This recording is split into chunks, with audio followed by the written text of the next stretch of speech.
My daughter just told her future in-laws I'm too embarrassing to sit at the main wedding tables. Good thing she doesn't know I could buy their entire country club. I'm standing in my kitchen at 11:30 on a Tuesday night, still in my work clothes from fixing Mrs. Chen's garbage disposal. Victoria thinks I'm asleep. She's on the phone with her fiancé's family, planning the seating chart for her wedding in 2 weeks.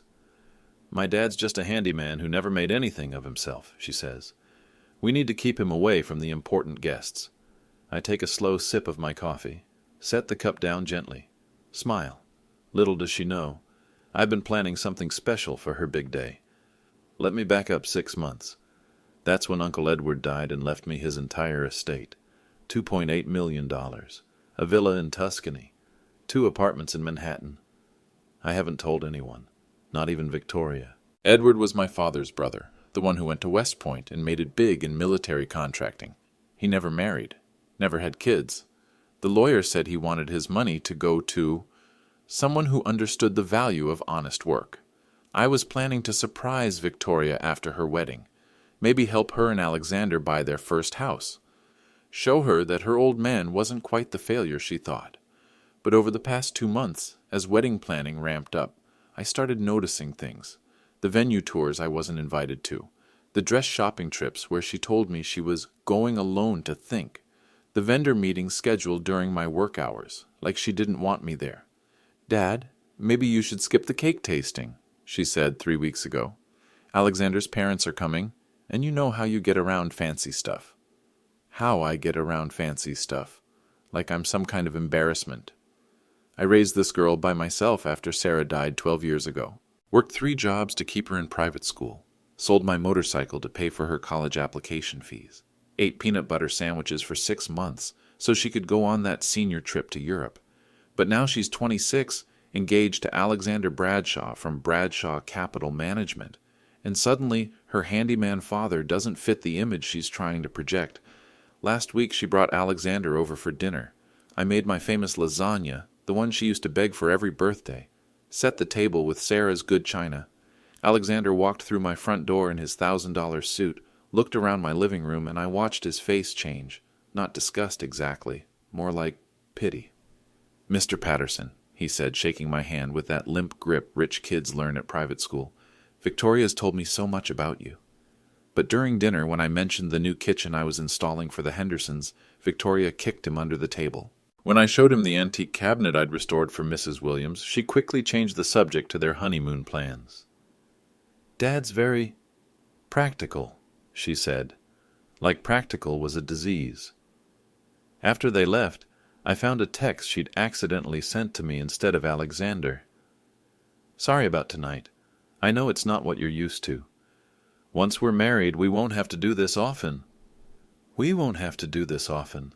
The woman I raised, the daughter I sacrificed everything for, planning to cut me out of her new life like I'm some shameful secret. I've been watching it get worse every week. The wedding invitations went out without my input on the guest list. She hired a wedding coordinator, Rebecca Morrison, but told her to handle communications directly with the bride because her father was too busy with work. Too busy. Right. I found out about the engagement party from Facebook. Victoria posted pictures of herself and Alexander at some fancy restaurant with his family. The caption read, "Celebrating with the future in-laws. So grateful for all their support and guidance." Not a word about me. Like I didn't exist. Then there was the dress shopping incident. Victoria's future mother-in-law, Catherine Bradshaw, took her to that boutique in Manhattan. They spent $8,000 on a Vera Wang dress. I only found out because the credit card company called to verify a large purchase. "Oh, that," Victoria said when I asked about it. "Catherine insisted on paying. She said it was important that I look appropriate for their family." Appropriate for their family. But what about ours? I started paying attention to the wedding expenses. Venue at Grandview Country Club, $45,000. Catering for 150 guests, $32,000. Photography, $12,000. Flowers, $15,000. "How are you affording all this?" I asked her last month. Victoria got that uncomfortable look she always gets when we talk about money. Alexander's family is helping, and I've been saving on her $35,000 marketing coordinator salary. while paying rent on a one-bedroom apartment in Stamford that cost $1,800 a month. The math didn't add up, but every time I tried to discuss it, she found a way to change the subject or leave the room. Then 2 weeks ago, I offered to contribute. Told her I had some money set aside from a big job. Maybe I could help with the rehearsal dinner. "Dad, no," she said quickly. "You don't need to worry about that. Alexander's family has it covered." The way she said it, like the idea of me contributing was embarrassing. Like my money wasn't good enough for her fancy wedding. That's when I started realizing this wasn't just about money. This was about her being ashamed of who I am, of where she came from. The final straw was last Sunday.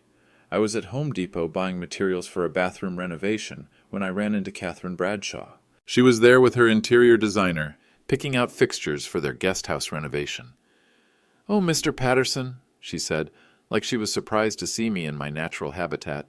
"How lovely to run into you. Victoria mentioned you work in construction?" "I'm a handyman," I said. "I fix things that are broken." She smiled, that polite smile rich people use when they're looking down at you. "How nice. Such honest work. Alexander's father always says we need more people willing to work with their hands. Work with their hands, like I'm some kind of noble savage. We're so excited about the wedding," she continued. "Victoria is such a bright girl. We're really looking forward to welcoming her into our family." Notice she didn't say anything about welcoming me. That night, I sat in Sarah's favorite chair and thought about the daughter we'd raised. The little girl who used to bring me coffee in my workshop and ask to help with projects. Who used to brag to her friends that her daddy could fix anything. Now she wants to hide me at the back tables of her wedding like I'm some kind of embarrassment. But you know what? Maybe it's time she learned exactly who she's been embarrassed of. The conversation that changed everything happened last Tuesday night. I was in my kitchen, just finished fixing the Henderson's leaky pipe, when I heard Victoria on the phone upstairs. She thought I was asleep. I should have been. It was past 11, and I had an early job the next morning. But I'd come down for a glass of water when I heard her voice drifting from her old bedroom window. She'd come over to pick up some of her things for the apartment. I wasn't trying to eavesdrop, but when I heard my name, I stopped walking. "No, Catherine, I totally understand your concerns," Victoria was saying. "Trust me, I've been thinking about the same thing." I knew that voice, that careful, polished tone she uses when she's trying to impress someone. The voice she learned in college, the one that doesn't sound anything like the daughter I raised. "The thing is," she continued, "my dad's he's a handyman who never made anything of himself. I love him, obviously, but he doesn't really fit in with your crowd." I felt something cold settle in my stomach.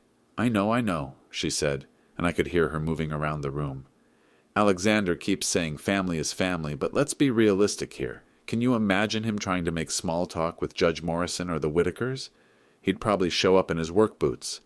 There was a pause while Catherine responded. "Exactly," Victoria said. "That's why I was thinking we could put him at table 12 in the back corner, with Mrs. Chen and some of the other neighbors. People more on his level." His level. Like I'm some kind of subspecies. "The thing is, Catherine, I've worked so hard to build a different life for myself. Harvard MBA, the marketing job, meeting Alexander. I can't let my father's situation undermine everything I've accomplished." I gripped the water glass tighter.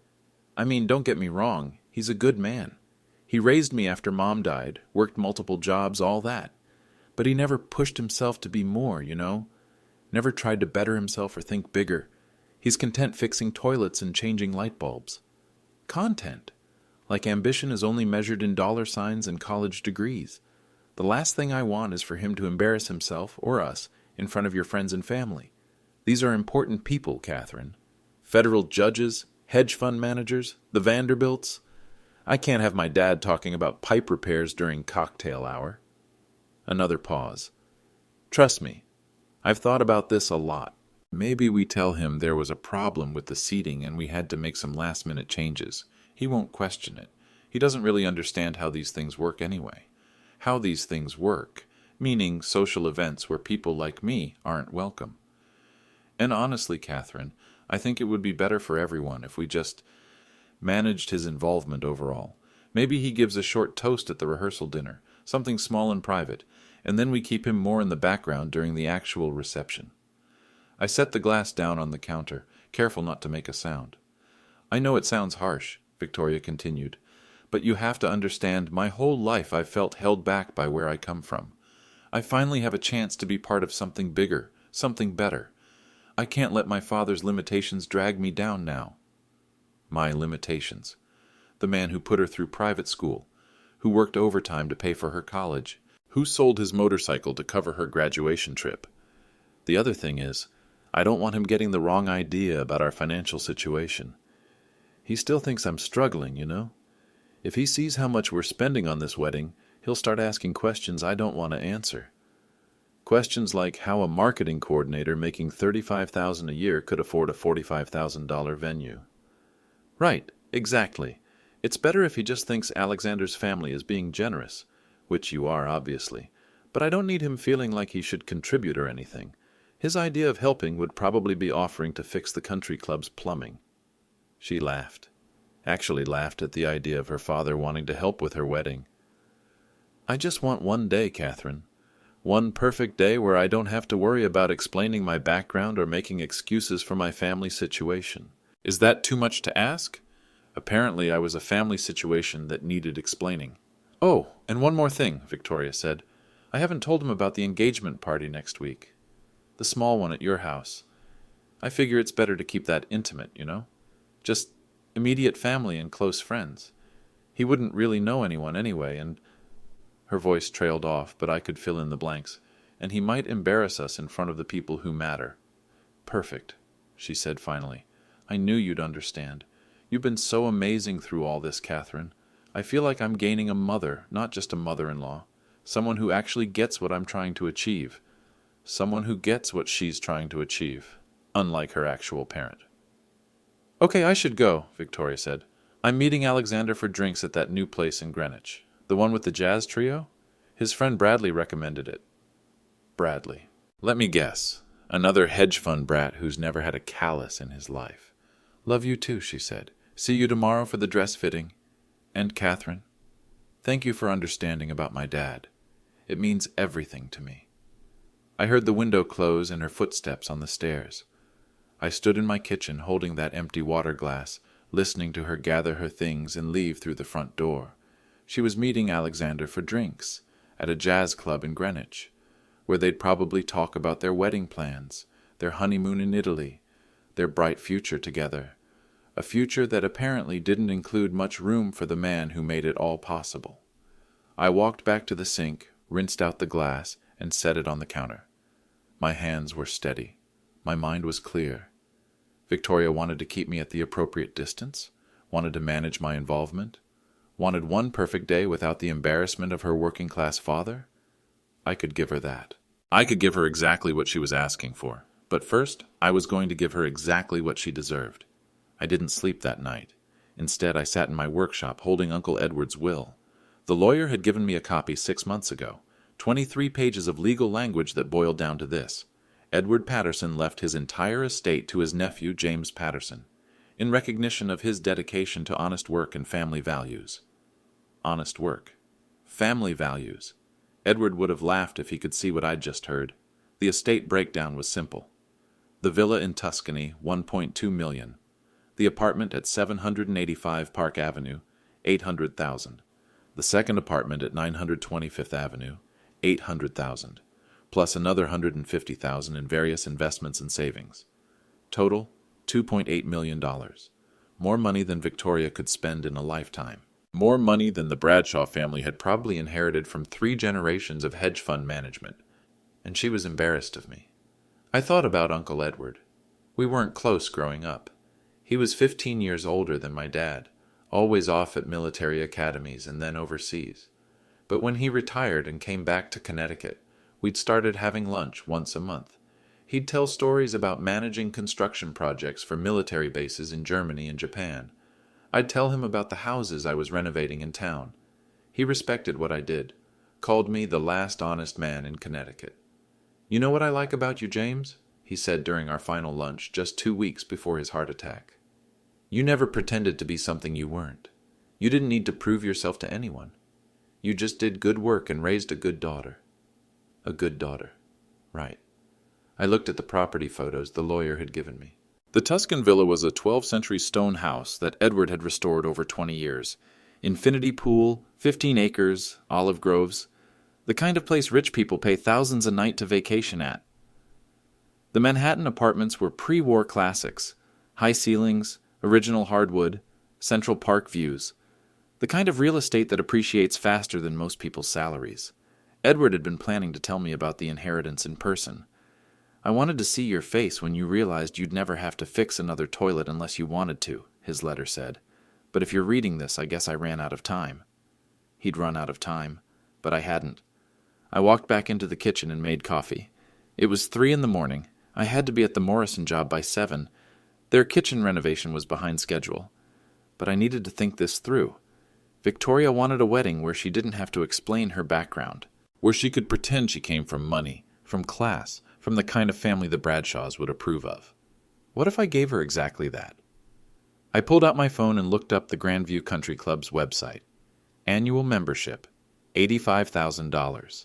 Initiation fee, $50,000. The kind of place where federal judges and hedge fund managers played golf on weekends. The kind of place I could buy outright with what Uncle Edward left me. I thought about the wedding expenses Victoria had mentioned. $45,000 for the venue, $32,000 for catering, $12,000 for photography, $15,000 for flowers. Total, about $125,000, roughly what I made in 3 years of handyman work, but only 4% of what Edward had left me. What if Victoria's dream wedding, the one she was too embarrassed to ask her father to help pay for, was funded entirely by her father? What if the man she wanted to hide at table 12 in the back corner was secretly the reason she could afford to impress the Bradshaw family at all? I opened my laptop and started researching anonymous donations, gift policies, wedding vendor payment structures. Turns out people make anonymous contributions to weddings all the time. Distant relatives who want to help but don't want recognition. Family friends who prefer to stay in the background. Wealthy benefactors who value privacy. The wedding coordinator, Rebecca Morrison, would handle all the vendor payments anyway. If someone wanted to contribute anonymously, they'd just need to coordinate with her directly.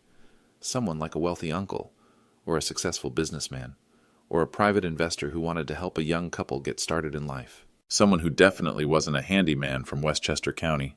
I spent the next hour drafting an email to Rebecca Morrison. Professional, businesslike, the kind of communication Alexander's family would send. Dear Miss Morrison, I am writing to inquire about making an anonymous contribution to the Patterson-Bradshaw wedding on June 15th. For personal reasons, I prefer to remain unidentified, but I would like to assist with the outstanding vendor payments for this event. Please confirm the total amount needed and provide wire transfer instructions for payment. I understand discretion is essential in these matters, and trust you will handle this contribution appropriately. Regards, a family friend. I read it 3 times, added my phone number, deleted it, added a different number, the Google Voice line I used for business calls. The beautiful thing about being a handyman is that you learn how systems work. Electrical, plumbing, structural. You learn that everything connects to everything else, and if you understand the connections, you can make things work the way you want them to. Weddings were just another system. Vendors needed payment. Coordinators needed instructions. Families needed to maintain appearances. All I had to do was connect the right wires. I sent the email at 4:30 in the morning. By 5, Rebecca Morrison had responded with the outstanding balance and payment instructions. Professional, discreet, no questions asked. By 6, I'd transferred $45,000 from Edward's estate account to the Grandview Country Club. Payment in full for Victoria's dream venue. By 7, I was at the Morrison job site, installing cabinet hardware like nothing had changed. But everything had changed. Victoria wanted to keep me at an appropriate distance? Perfect. She'd get the most distant father imaginable. A father so distant she wouldn't even know he was there, until the moment she needed to. The first call came at 9:15 that morning. I was under the Morrisons' kitchen sink, replacing the garbage disposal, when my business phone rang. Is this the anonymous contributor for the Patterson-Bradshaw wedding? Rebecca Morrison sounded excited. Speaking, I said, affecting the slightly formal tone I'd used in the email. This is incredible, she said. We've been trying to secure the Grandview Country Club for 8 months. They had a last-minute cancellation, but the deposit requirement was immediate. When I called this morning to confirm your payment went through, they offered us the premium package, the one with the garden ceremony space and the upgraded reception hall. The premium package? $45,000 instead of $30,000, but it includes the ocean view terrace, the upgraded lighting, and exclusive access to the wine cellar. The bride is going to be thrilled. I smiled, tightening a pipe coupling. That's wonderful to hear. Sir, if I may ask, what's your relationship to the family? Victoria mentioned her father is helping with the rehearsal dinner, but she didn't mention any other family contributors. I prefer to remain private, I said. Let's just say I have an interest in seeing this young couple start their marriage well. Of course, absolutely. Should I mention to Victoria that someone has taken care of the venue? Just tell her the club had a payment error sorted out. Nothing more specific than that. Understood. And sir, the catering balance is $32,000. If you're interested in, send me the details, I said. I'll review them. I hung up and finished the disposal installation. The Morrisons' kitchen was coming together nicely. Quartz countertops, custom cabinets, high-end appliances. The kind of renovation that takes 6 months to plan and 3 weeks to execute. The kind of work Victoria thought wasn't real work. My phone rang again at noon. Victoria calling from her office. "Dad, you're never going to believe this," she said. And for the first time in months, she sounded genuinely excited to talk to me. The country club called this morning. They said there was some kind of payment mix-up, but it's all sorted out now, and we got upgraded to the premium package. "That's great, honey," I said, pulling the old disposal out of the Morrison sink. "What kind of upgrade?" "The Ocean View Terrace, Dad. It's the most beautiful ceremony space they have. We're talking about floor-to-ceiling windows overlooking Long Island Sound. Alexander's parents are going to die." Alexander's parents. Not Alexander and Victoria. His parents. "The wedding coordinator thinks it might have been some kind of computer error," Victoria continued. "She said sometimes the club's billing system gets confused with last-minute cancellations. But who cares? We got the space we wanted." "Sounds like everything's working out," I said. "It really is." Oh, and Dad?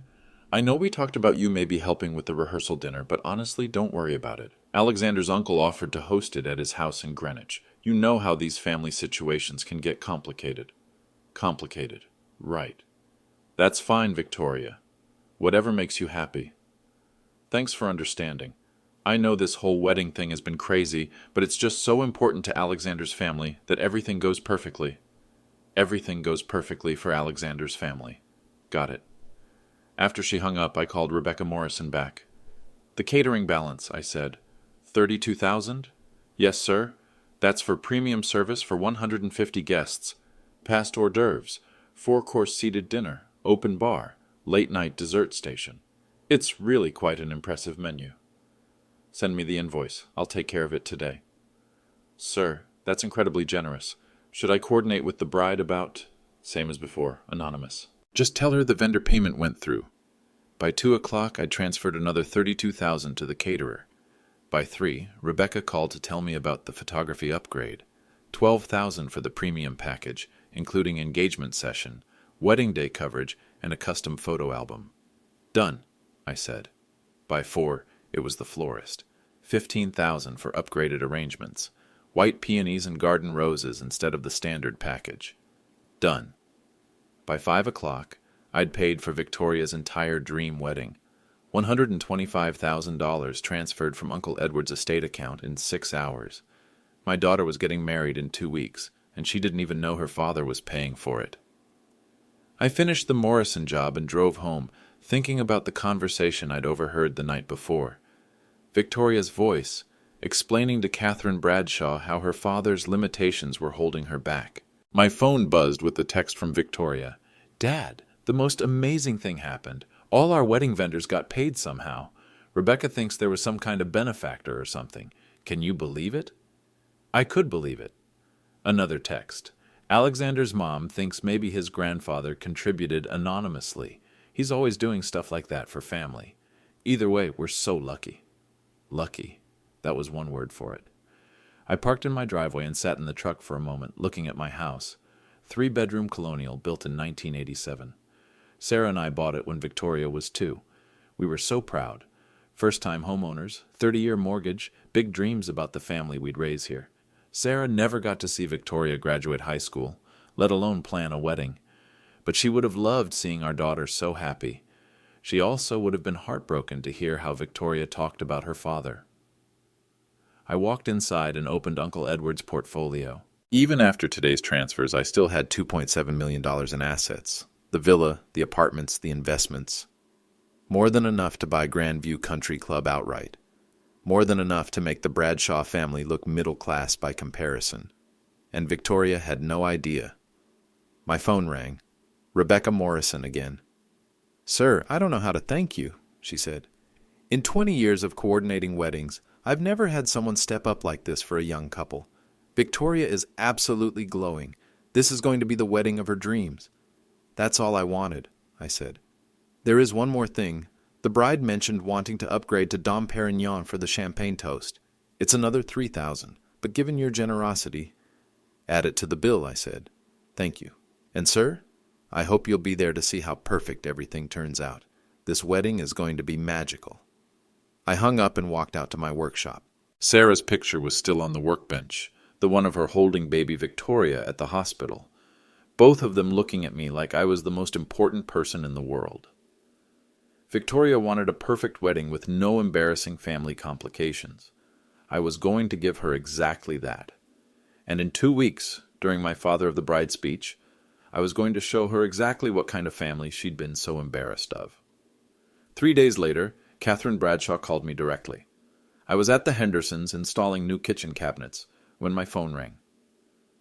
"Mr. Patterson, this is Catherine Bradshaw, Alexander's mother. Do you have a moment to chat?"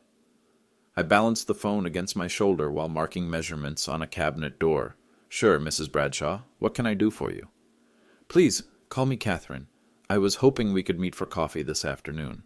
There are a few wedding details I'd like to discuss with you privately." Wedding details she wanted to discuss privately. This should be interesting. "I'm working until 5, I said, "but I could meet you after that." "Perfect. Do you know the Starbucks on Greenwich Avenue? The one near the Ralph Lauren store?" Of course she'd picked the Starbucks in the most expensive shopping district in Connecticut. "I'll find it," I said. At 5:30, I walked into the Greenwich Starbucks still wearing my work clothes.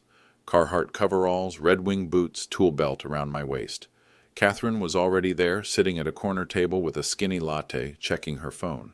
She looked up when I approached, and I caught that split-second expression rich people make when they remember who they're dealing with, like smelling something unpleasant and trying to hide it. "James," she said, standing to shake my hand. "Thank you so much for meeting me." "No problem. What did you want to discuss?" She waited until I'd gotten my coffee, black, no nonsense, before starting her speech. "First, let me say how grateful we are that Victoria is joining our family," she began. "She's such a bright, accomplished young woman. Alexander adores her."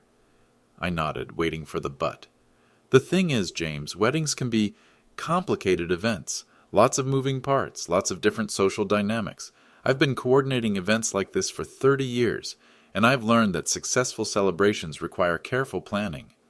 "Makes sense," I said. "Now I want you to know that we absolutely want you to feel included and comfortable at the reception. You're Victoria's father, after all. But I was hoping we could discuss some logistics to make sure everyone has the best possible experience. Here it comes.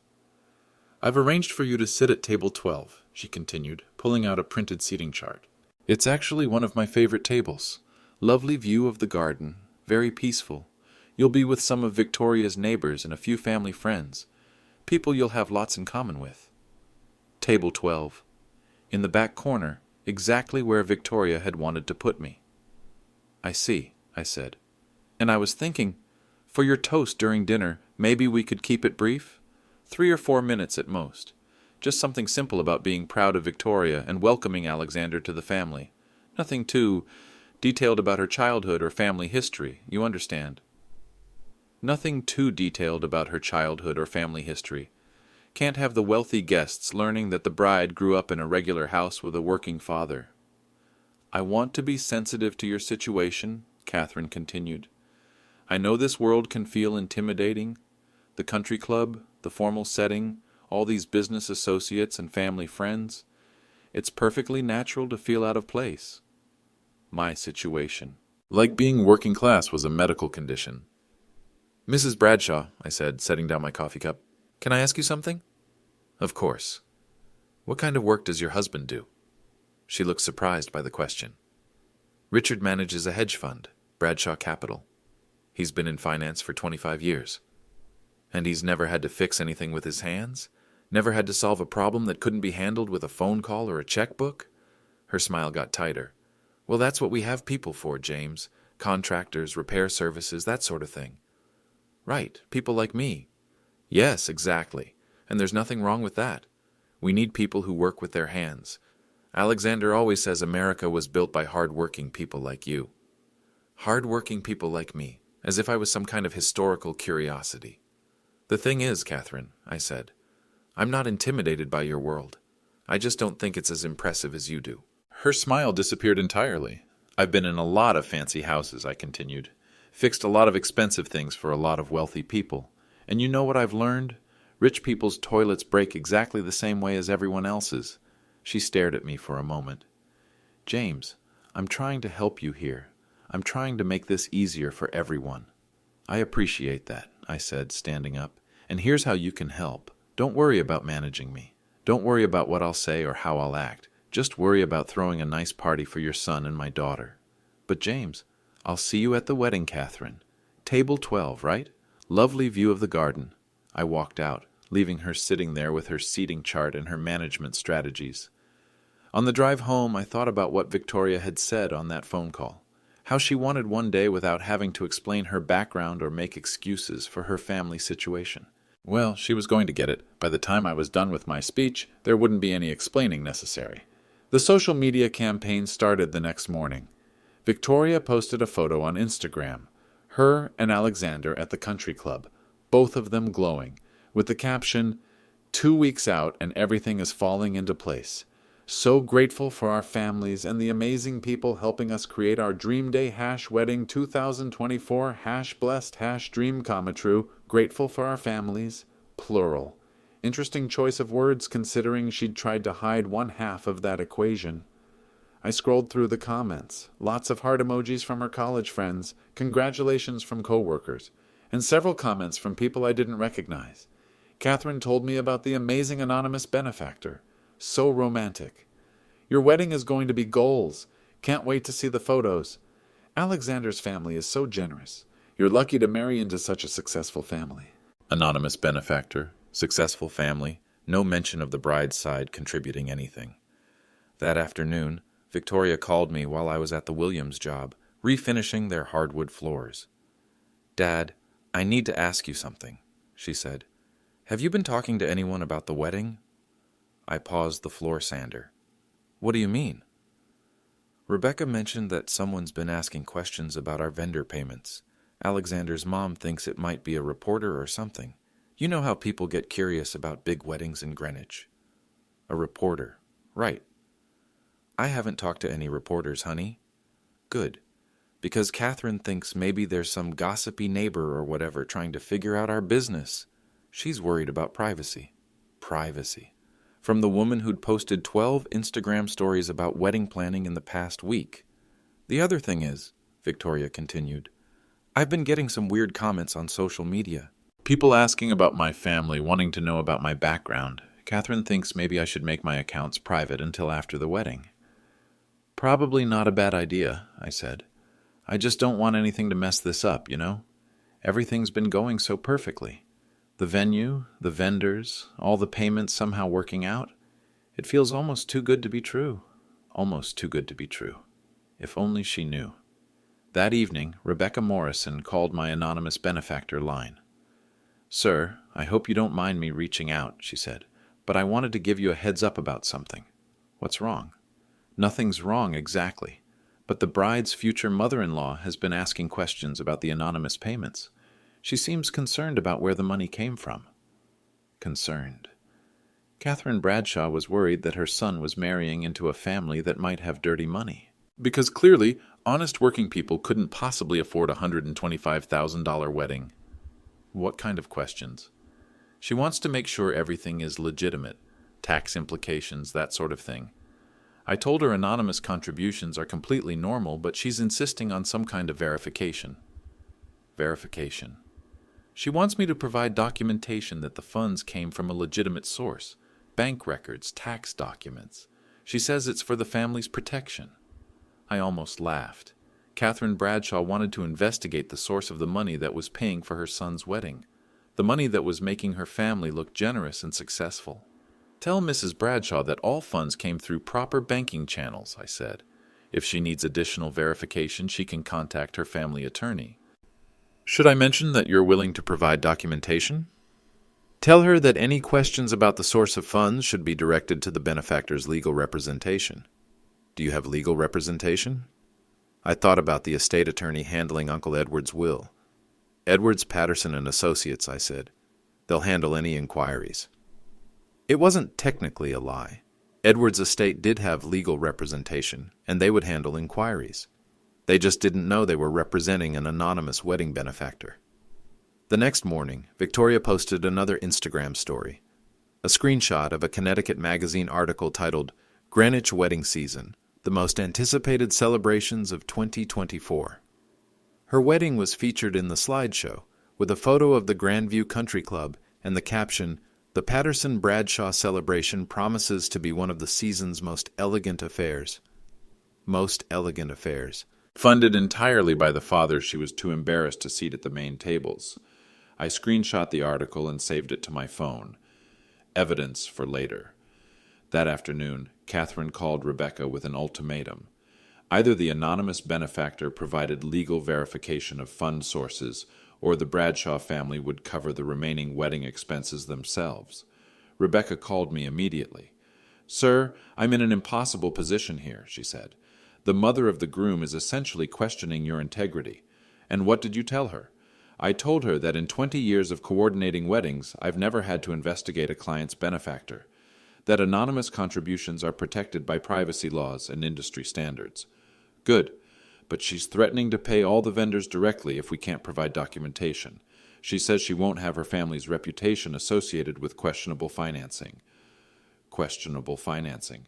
The woman who thought her husband's hedge fund money was cleaner than inheritance from a military contractor. "Let me handle this," I said. I hung up and called Edwards, Patterson, and Associates directly. "This is James Patterson," I told the receptionist. "I need to speak with someone about providing documentation for estate disbursements." 20 minutes later, I had everything I needed. Official letterhead confirming that funds disbursed from the Edward Patterson estate were legitimate inheritance proceeds, fully documented and tax compliant. I emailed the documentation to Rebecca with instructions to forward it to Catherine Bradshaw. Within an hour, Rebecca called back. "She's satisfied," she said. "Apparently, military estate proceeds meet her standards for legitimate wealth." Military estate proceeds. If Catherine only knew that her son's wedding was being funded by the embarrassing handyman she'd tried to manage at a coffee shop. But she'd find out soon enough. In 1 week, at the reception she was so worried about protecting, I was going to show her exactly where that anonymous benefactor money had come from. 1 week before the wedding, I spent the evening in my workshop, organizing everything. Spread across Sarah's old craft table were 6 months of evidence. Bank statements, property deeds, vendor receipts, recorded conversations. The complete financial record of how a worthless handyman had secretly funded his daughter's dream wedding. I started with Uncle Edward's will, 23 pages establishing the inheritance of $2.8 million in real estate and investments to James Patterson. Dated 6 months ago, filed with probate court, completely legitimate. Next to it, the property valuations. Tuscan villa at Via del Chianti, 23, Greve, $1.2 million. Manhattan apartment at 785 Park Avenue, $800,000. Manhattan apartment at 925th Avenue, $800,000. Total, $2.8 million. More money than Victoria had ever imagined her father possessing. Then the wedding expenses. $45,000 to Grandview Country Club for the premium venue package. $32,000 to Elegant Affairs catering for premium service. $15,000 to Garden State Florals for upgraded arrangements. $12,000 to Timeless Moments. Photography for complete coverage. $3,000 for Dom Perignon champagne upgrade. Total. $107,000 paid anonymously by Victoria's embarrassing father. I pulled out my phone and scrolled through the recorded conversations. 47 minutes of audio from that night 2 weeks ago, when Victoria explained to Catherine why her father needed to be managed and marginalized. My dad's just a handyman who never made anything of himself. He doesn't really fit in with your crowd. I can't let my father's situation undermine everything I've accomplished. He's content fixing toilets and changing light bulbs. I don't want him getting the wrong idea about our financial situation. Every insult preserved in digital clarity. Every moment of shame and dismissal documented for posterity. I opened my laptop and created a presentation. Slide 1, Uncle Edward's will. Slide 2, property photos and valuations. Slide 3, anonymous payment receipts with dates and amounts. Slide 4, Victoria's recorded quotes about her father's limitations. The moral accounting was devastating. While Victoria was telling her future family that her father was a failure who'd never made anything of himself, that same father was secretly paying for her entire wedding. My phone buzzed. Text from Victoria. Dad, tomorrow's the rehearsal dinner. Are you excited? Can't believe my wedding is in 6 days. Excited. I was excited, all right. I walked to the file cabinet and pulled out the documentation Rebecca had provided about the wedding guest list. 150 people. Federal judges, hedge fund managers, real estate developers, pharmaceutical executives, the kind of people Catherine Bradshaw worried would be contaminated by association with working-class families. All of them coming to witness Victoria marry Alexander. All of them unaware that the bride's unsuccessful father was worth more than most of them combined. I printed copies of everything. The inheritance documents, the property valuations, the payment receipts, the recorded conversation transcripts. Enough evidence to fill a briefcase. Then I called Father Mike O'Connor. He'd known Sarah and me since before Victoria was born, baptized her, confirmed her, counseled us through Sarah's cancer. He was officiating the ceremony as a favor to our family. James, he said when he answered, how are you holding up? Big week ahead. Mike, I need to ask you something. As the officiant, do you introduce the father of the bride speech? Usually, yes. Right after dinner, before the dancing starts. Is there something specific you want me to say? Just the standard introduction. But Mike, this speech is going to be educational. Educational how? I looked at the evidence spread across the table. Let's just say some people are going to learn things they didn't know about Victoria's family. James, you're not planning to embarrass your daughter at her wedding, are you? No, Mike. I'm planning to educate her. There's a difference? We'll find out Saturday night. Friday morning, I made copies of the key documents and sealed them in envelopes. One for Victoria, one for Alexander, one for Catherine and Richard Bradshaw, one for Rebecca Morrison. Evidence packages, ready for distribution after my speech. I also printed a large format version of the payment receipts, something visible to the entire reception hall when I held it up during the toast. Friday afternoon, I went to the bank and withdrew the remaining balance from Uncle Edward's estate account. Not all of it. That would be suspicious. Just enough to make a point. $50,000 in cash. Hundreds and fifties. The way working people get paid for big jobs. The way Catherine Bradshaw probably thought all my money came from. I put the cash in a manila envelope and wrote Victoria's college fund on the outside. Money I'd actually saved over 8 years to help her with graduate school. Money she'd never asked about because she assumed I didn't have any. Saturday morning, the day of the wedding, I called Rebecca Morrison one final time. "This is the anonymous benefactor," I said. "Sir, is everything ready for tonight? The vendors are all set up. Everything looks absolutely perfect." "I'm sure it does. Rebecca, I want to thank you for your discretion throughout this process." "Of course, it's been my pleasure."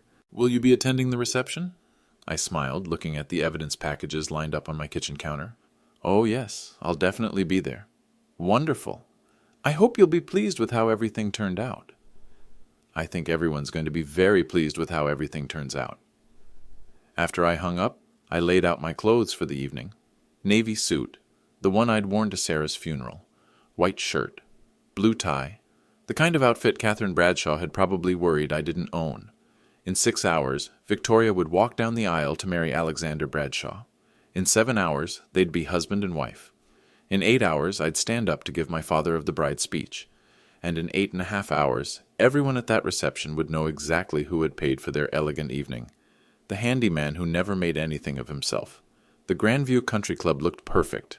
I had to admit Rebecca Morrison knew what she was doing. White peonies and garden roses everywhere, exactly as Victoria had dreamed. String quartet playing Pachelbel's canon as guests found their seats. Golden hour sunlight streaming through the floor-to-ceiling windows overlooking Long Island Sound. $125,000 well spent.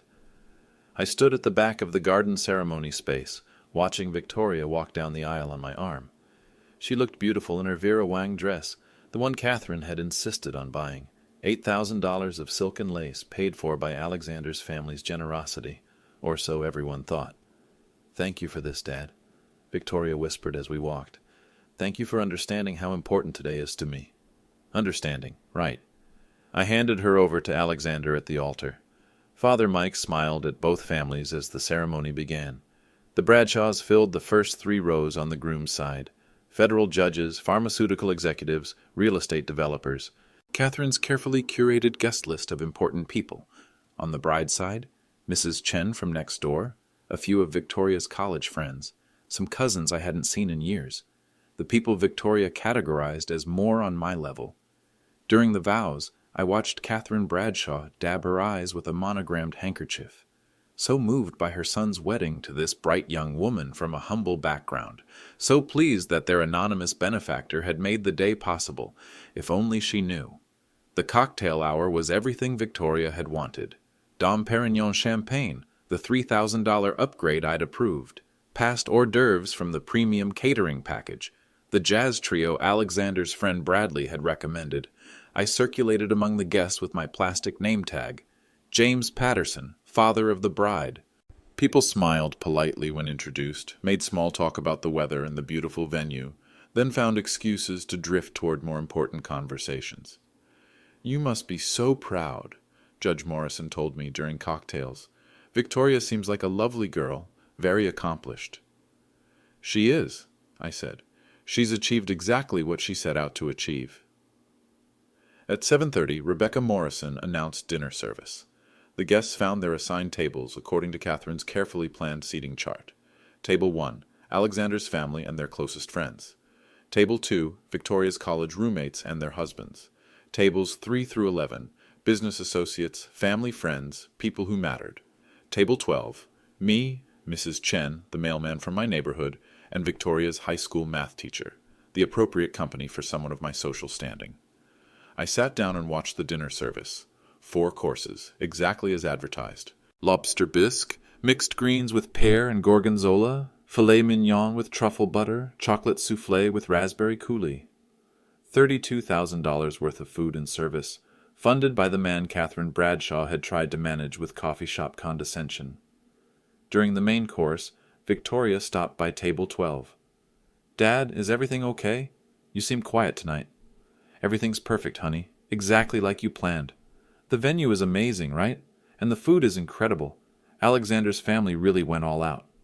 Alexander's family, still keeping that story straight. "It's very generous of them," I said. "I'm just so grateful everything worked out. The anonymous benefactor, the upgraded packages, all of it. Sometimes I think the universe just wants good things to happen." The universe, that was one way to put it. At 9 o'clock, Father Mike stood up with the microphone. "Ladies and gentlemen, if I could have your attention, please. It's time for some toasts to our happy couple. First, we'll hear from the father of the bride, James Patterson." Polite applause. I stood up, walked to the front of the reception hall, and took the microphone. Behind me, the AV screen displayed a slideshow of Victoria and Alexander's engagement photos.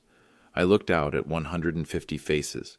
Catherine Bradshaw smiled encouragingly from table 1. Victoria beamed at me from the head table. Alexander raised his champagne glass in anticipation. "Thank you, Father Mike," I began, "and thank you all for being here tonight to celebrate Victoria and Alexander's wedding." More applause. I waited for it to die down. "You know, people have been asking me all evening how proud I must be of my daughter. And I am proud. Victoria has accomplished exactly what she set out to accomplish." I paused, looking at Victoria. She was glowing, probably thinking about how well-behaved her embarrassing father was being. Victoria has worked very hard to build the life she wanted, the job, the connections, the social standing.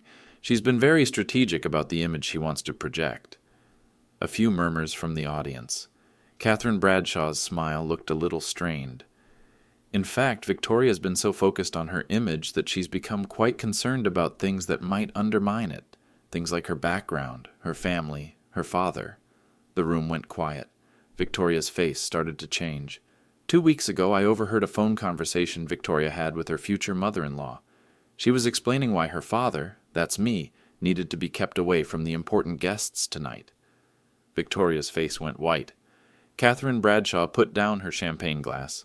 She said, and I quote, "My dad's just a handyman who never made anything of himself. He doesn't really fit in with your crowd." Gasps from several tables. Alexander looked confused. Victoria started to stand up. She was concerned that I might embarrass myself, or her, by talking about pipe repairs during cocktail hour. She wanted to make sure I was seated appropriately with people more on my level. I gestured toward table 12. Mrs. Chen waved nervously. Victoria also said she didn't want me getting the wrong idea about their financial situation. She was worried I might ask embarrassing questions about how a marketing coordinator making $35,000 a year could afford a wedding like this. "Dad, stop," Victoria said, her voice barely audible. "But here's the thing, Victoria. I already knew exactly how you could afford a wedding like this." I reached into my jacket and pulled out the first document, Uncle Edward's will. 6 months ago, my Uncle Edward passed away and left me his entire estate, $2.8 million in real estate and investments. The room erupted in murmurs. Richard Bradshaw leaned forward, suddenly interested. "The estate includes a 12th century villa in Tuscany, valued at $1.2 million, and 2 apartments in Manhattan, worth $800,000 each." I held up the property photos, facing them toward the audience. "But I haven't told anyone about this inheritance. Not even my daughter. I was saving it as a surprise for after her wedding, a gift to help her and Alexander start their new life." Victoria was staring at me in shock. Alexander's mouth was hanging open. Then I heard that phone conversation. I heard my daughter explain to her future family how embarrassed she was of her father, how she needed to manage his involvement to protect her image. I pulled out the payment receipts.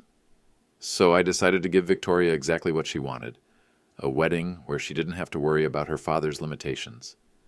The AV screen behind me switched to a new slide, bank transfer confirmations. I became an anonymous benefactor. I paid $45,000 for this venue upgrade, $32,000 for the catering, $15,000 for the flowers, $12,000 for the photography, $3,000 for the Dom Perignon upgrade. People were pulling out their phones, taking pictures of the receipts I was holding up. Total $107,000, paid anonymously by Victoria's embarrassing handyman father, who never made anything of himself. The room was dead silent except for camera clicks. "So, Victoria, you got exactly what you asked for. A perfect wedding with no family embarrassment. Your father was so distant and uninvolved that you didn't even know he was there." I looked at Catherine Bradshaw, who was staring at me like I was a ghost. "Mrs. Bradshaw, you were concerned about the source of the anonymous wedding funds. Well, now you know. They came from the man you tried to manage at a coffee shop last week. The man you worried might embarrass your family by talking about his work." Catherine's face was bright red. "Judge Morrison, Mr. Whitaker, all of you distinguished guests, you've been enjoying an evening paid for entirely by a working-class handyman who inherited more money than most of you will see in your lifetimes." I walked closer to the head table, where Victoria was crying. "Victoria, I want you to remember this moment. Remember how it feels to realize that the father you were ashamed of, the man you wanted to hide from your new family, is the reason you could afford to impress them in the first place." "Dad, please," she whispered. "The villa in Tuscany? That was going to be your honeymoon gift. The Manhattan apartments? I was planning to give you one as a wedding present, but I guess I need to reconsider what kind of daughter deserves that level of generosity." I handed the microphone back to Father Mike, who looked like he'd rather be anywhere else. "Enjoy the rest of your reception, everyone. It's already paid for." I walked toward the exit, leaving behind 150 stunned wedding guests and a bride who finally understood exactly who her father really was. Behind me, I could hear phones buzzing, cameras clicking, and the sound of 100 conversations starting at once. Victoria's perfect wedding was about to become the most talked-about event of the Greenwich social season, for all the wrong reasons. 3 days later, I was sitting on the terrace of Uncle Edward's Tuscan villa, drinking coffee and reading the Connecticut Post online. Greenwich wedding shocker, bride's anonymous benefactor, revealed as estranged father, ran on page 1 of the style section, complete with photos from the reception and quotes from unnamed guests about the most dramatic wedding toast in Greenwich history. My phone had been ringing nonstop since Saturday night. Victoria had called 47 times. I'd answered none of them. Alexander had called twice. Catherine Bradshaw had called once. Rebecca Morrison had called to ask if I needed help with damage control. There was no damage to control. Everything had gone exactly according to plan. The social media aftermath was spectacular. #Greenwich wedding drama was trending on Instagram. Someone had recorded my entire speech on their phone and posted it on TikTok, where it had 3 million views and counting. The comments were overwhelmingly supportive. This dad is a legend. Ungrateful daughter got what she deserved. Never underestimate working-class parents. Victoria's Instagram account had gone private, but not before someone screenshot her posts about being blessed and grateful for family. The irony wasn't lost on anyone. My phone rang again. Victoria, of course. This time I answered. "Dad, please," she said immediately. "We need to talk." "Do we?" "I'm flying to Italy. I'm coming to find you." "We can't leave things like this." "Victoria, I'm not hiding from you. I'm just living somewhere that appreciates the value of honest work and family loyalty." "Dad, I'm sorry. I'm so sorry. I was wrong about everything. About you, about what matters, about being embarrassed of your father?" Silence. "Victoria, do you remember when your mother was sick? When you were 14 and she was doing chemo?" "Of course. I worked 3 jobs to keep you in private school and pay for her treatments. I sold my motorcycle to cover her medication costs. I missed sleep, missed meals, missed everything that mattered to me except you and her. I remember. And you know what your mother said to me the week before she died? She said she was proud that you'd never have to be ashamed of your family." Victoria was crying now. I guess she was wrong about that. "Dad, please, let me fix this. Let me make it right. Victoria, the money's still there." The properties, the inheritance, all of it. When you figure out how to be proud of where you come from instead of ashamed of it, we'll talk about your future. What does that mean? It means I'm not your emergency fund anymore. I'm not your anonymous benefactor. If you want a relationship with your father, you'll have to decide if you want a relationship with your father.